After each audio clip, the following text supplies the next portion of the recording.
क्या आप जानते हैं कि दुनिया के सबसे तकब्बुर बादशाह को अल्लाह ने सिर्फ एक लंगड़े मच्छर से कैसे हरा दिया? एक ऐसा बादशाह जो खुद को खुदा कहता था, उसका अंजाम देखकर आपकी रूह कांप जाएगी। इस दुनिया में 4 ऐसे बादशाह हुए जिन्होंने पूरी दुनिया पर हुकूमत की और उन्हीं में से एक था नमरूद, घमंड और ताकत में डूबा हुआ बादशाह। वक्त के साथ उसका घमंड इतना बढ़ गया कि उसने खुद को खुदा कहना शुरू कर दिया।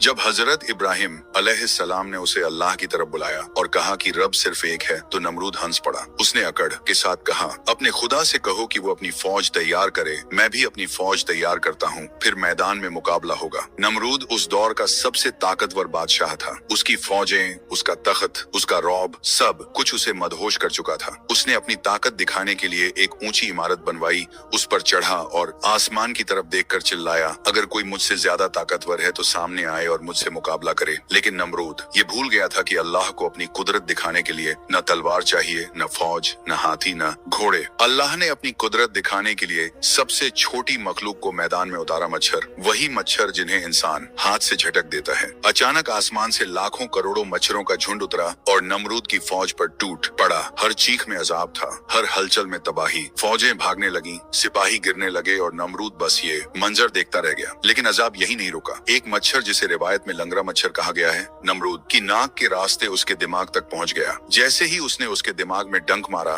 खुद को खुदा कहने वाला नमरूद कीड़े की तरह तड़पने लगा। वो दर्द से चीखने लगा और अपने लोगों से कहने लगा, मेरे सर पर जोते मारो, शायद दर्द कम हो जाए। लोग उसके सर पर जोते मारते रहे और वही जोते उसे कुछ पल की राहत देते थे।